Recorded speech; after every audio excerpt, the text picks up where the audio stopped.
Oh, good morning, good afternoon, good evening, wherever in the world. My name is Dr. DAAM. This is Dr. DAAM Podcast. This is episode 42, Entering the Griftaculous Age. This is a society podcast. This is also the Mom and Pod Podcast. As you guys can see, I'm back home now. Got the library behind me. I'm excited to be back home after a couple weeks away.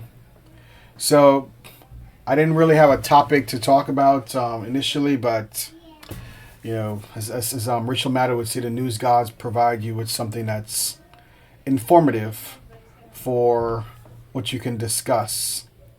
And I wanted to talk about entering the age of the Griftaculous. And what does that mean?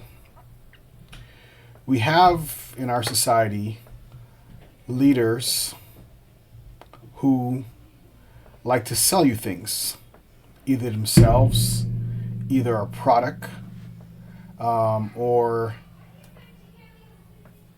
leverage products that other people provide to them and then sell them.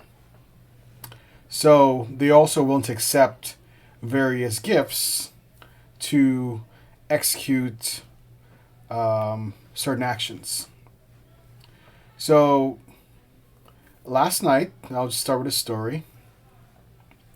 TikTok went offline.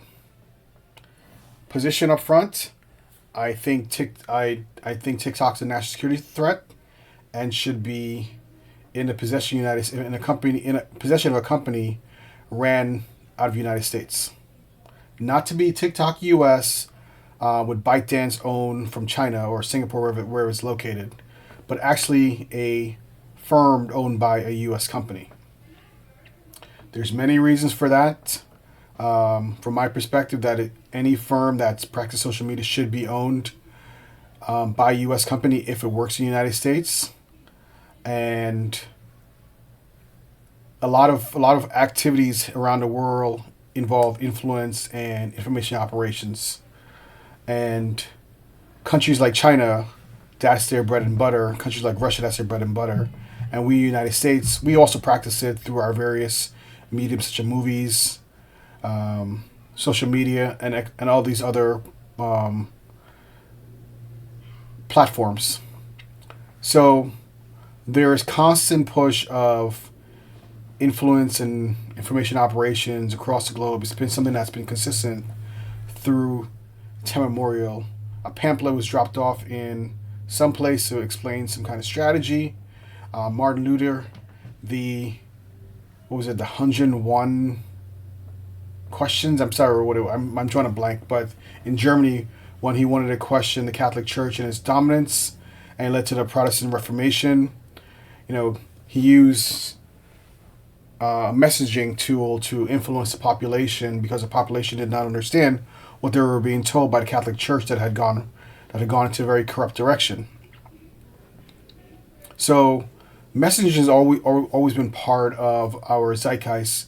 The revolutionaries during the Revolutionary War, used the Boston Tea Party, the Boston Massacre, small events to paint the King George's monarchy out of England in a negative light, which was well deserved because it was a corrupt regime also too. So they were based on the fact that it was a corrupt regime and it was a self-fulfilling prophecy that this regime was corrupt, and they could message on that.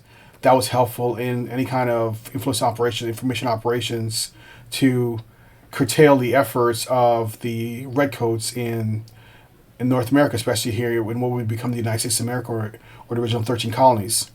So information operation, influence operations is part of the zeitgeist for many years. The U.S. has practiced it for generations, and we are now in an age where there's uncontrolled information that's being fed into various societies from bad actors. And China is one of those actors, and it's using its various apps to feed misinformation, disinformation into the United States and cause division. You cannot, in China, deploy an American-owned app in that space. China shut it down. So why would we here in the United States want to have a Chinese-owned app be deployed without restriction or any encumbrance in our country? That's why it's a national security threat. But also, TikTok has a lot of people on it where they sell goods. Their livelihoods are there, so that's got to be protected. And we, by nature, should protect both those folks. And how we protect them is through the divestment of TikTok to an American company. There's a reason the Supreme Court of the United States, the divided Supreme Court of the United States, went 9-0 on upholding the TikTok ban and saying they should be divested from the Chinese company known as ByteDance, because there's laws in China that says any information that is collected by a Chinese company will be given to the Chinese government. And if anyone tells you that China does not control a company, or the Chinese Communist Party does not control a company, they're lying to you. There was a law passed in 2019 that's basically said the fact that any Chinese-owned company will serve as an information or intelligence arm of the Chinese government. And that's reality. Every single person who owns a company located in China, that actually formed in China, built in China, but is exported outwards to the world, they're part of the Chinese Communist Party. You do not get to own or create an entity without being part of the Chinese Communist Party. That is reality. And a lot of Americans are not aware of that reality because they see the value of TikTok and so forth because it helps them, with their business or helps keep them entertained. But there is a strategic apparatus at work with the Chinese who want to leverage different mediums to engage the United States in different spheres. And it's our job as Americans to ensure the fact that we are not deceived by the Chinese and have leaders who are willing to stand up to the Chinese. And that's critical because if you ever read the strategic narrative of China when they talk about 100 years of grievance from 1847 to 1949, where they blamed the U.S., Britain for their loss of status as the Middle Kingdom. You must understand they're out for revenge against United States, and they will do what's necessary to take action against the United States. And if we allow them to have a Trojan horse live within our system, that's going to be a problem. And that's why it's a national security threat. Now, if that company is divested to another entity, it should be a nonpartisan entity, not right wing and not left wing. It should be an entity that has the best interests of society in mind, where people can continue to use the platform in a positive manner. Will that happen? Highly unlikely based on the age of Griftaculous we're now entering. For example, the TikTok CEO pasted on the TikTok account when it was offline that incoming President Trump will resolve the situation. Really? That's it's why why would you state that on your platform? There's a current administration here, and you are basically in violation of the law. But the new incoming administration said, "Hey, you essentially help us out in one way, we'll help you out in another way," and that's the grift that's happening. Additionally, incoming President Trump launched a meme coin on Friday. That coin got up to $30 billion in value, but then incoming First Lady Melania Trump also launched her meme coin today, and that basically slashed the incoming President Trump's meme coin in half. So it lost significant value in about 30 minutes based on what I read, and based on what I've seen. I've actually checked it out on my crypto.com app to see what the value is. Right now, the Melania. Right now, the Melania um, meme coin is trading at $51 per share. So there is a system being built where people are using crypto and other means to basically create their own network that may not, but it's actually a ghost network that's easily collapsible, where they can inflate a product and then pull out, and then the product collapses, which is called what they call um, pump and dump. So we are entering an age where folks will leverage various mediums for their own self-interests versus self-interest society and the self-interest of government. And there are a lot of people out there who are willing to accede to this way of doing things, and it's very corrupting to the soul of our society. I spoke about the soul corruption of our society many episodes ago. I guess it's now 40 episodes ago, if I think about it. It's one of the first episodes I spoke on. If we have a society that has a corrupted soul, that is a devolving society. That becomes a significant problem over the long term for all of us.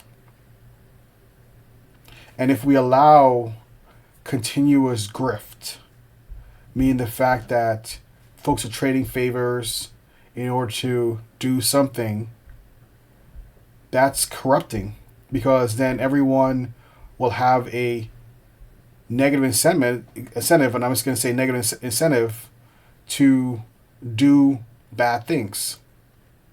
Because trading favors is not a positive incentive, it's a negative incentive.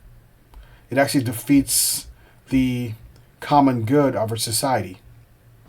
And if the common good of our society is corrupted in this manner, we will go the way of Russia, we'll go the way of China, that are very corrupt places to live, because they have these networks where folks trade favors and they're unaccountable. They're beyond the law. And in America, we have to prove that no one's above the law. Yes, I know there's been a recent exception to that based on the incoming president-elect, who's used the law in a very innovative way to circumvent charges of his. And that's that. As I said in a previous podcast, there's a law, there's morality, and then there's reality. Everything ties in together when I talk about stuff. There's a law exists, there's people who have a moral obligation to follow it, and there's people who will abrogate that moral obligation and do different things. And then when reality hits, it becomes a different cycle where people can circumvent the law and operate in a manner that is highly disingenuous to the rest of society. But it's still within legal bounds of the law. And we've got to be cognizant of that. So as we enter the age of griftaculousness, as I call it. Yes, I've made that word up. It's a great thing about English. You can make words up and it sounds really good. We have to be very cognizant of the impact on our society and the continuous erosion of values and norms that made our society great. And I always focus on the fact we want to make a great society. And a great society means people following the law, following established positive norms, and working together in a cohesive manner. Working together for the betterment of society, where the collective good is what is treasured versus me, all about me, and self-interest and self-aggrandizement or immediate self-satisfaction or short-term thinking. Because if we get into a spiral of short-term thinking and immediate self-satisfaction, which is the direction we're going in as a society, we're going to be in a world of hurt. Because When situations metastasize based on short-term thinking and self-aggrandizement or immediate self-satisfaction, we're not going to be able to know how to react.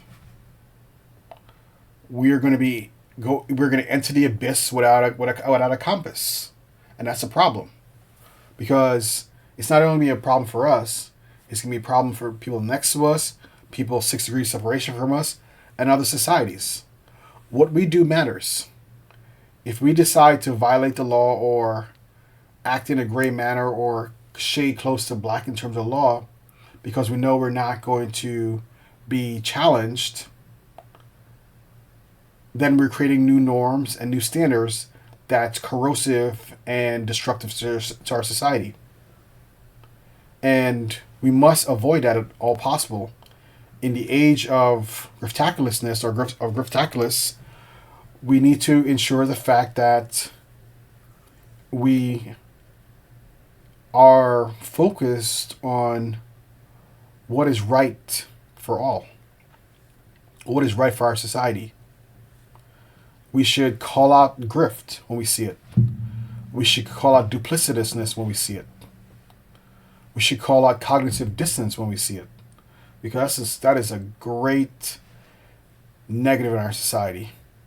I saw a post recently of someone who was bashing TikTok 5 years ago.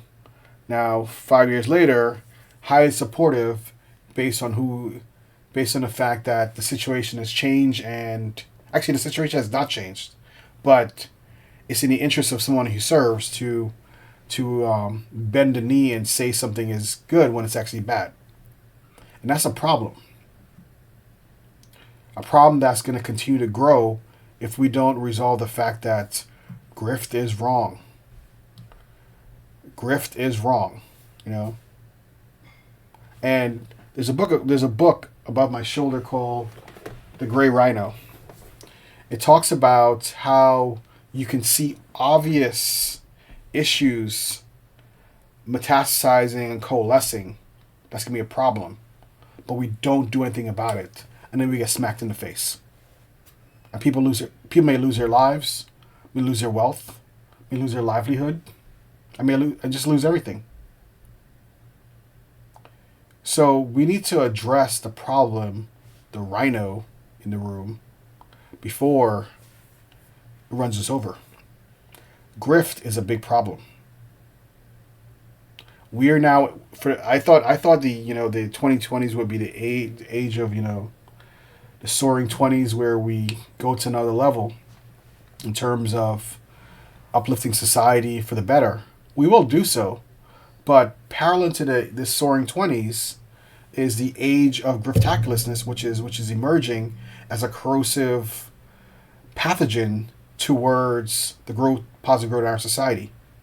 And grift is a pathogen. It's a poison. It's a toxin. It's a killer of our society. It's killed other societies.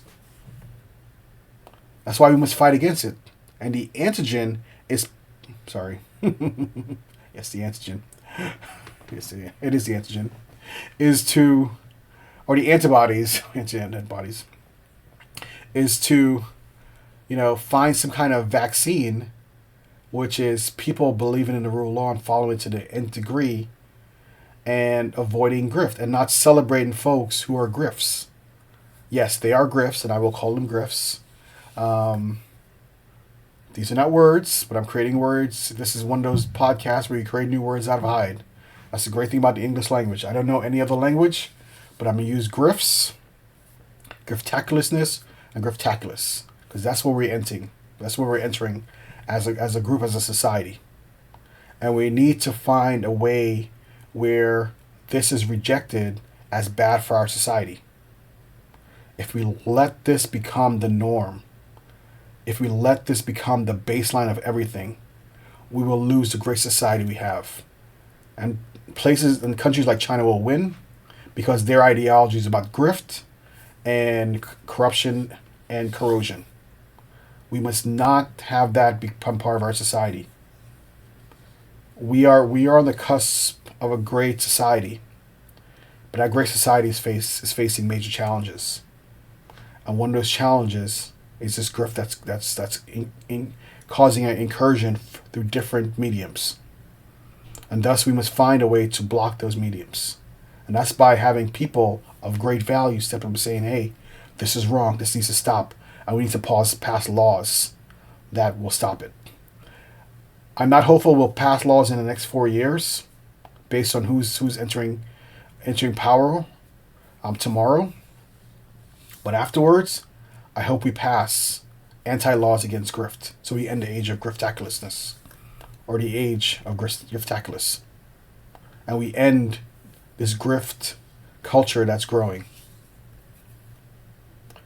Because we're better than this. We're a great society. And great society follow the rules, norms, and laws we establish for the betterment of the whole, for the betterment of all. Thank you. My name is Dr. DAAM. Please like and subscribe to my podcast. Please share it. I truly appreciate you all listening to me. Have a great rest of your evening. Be safe. Until next time.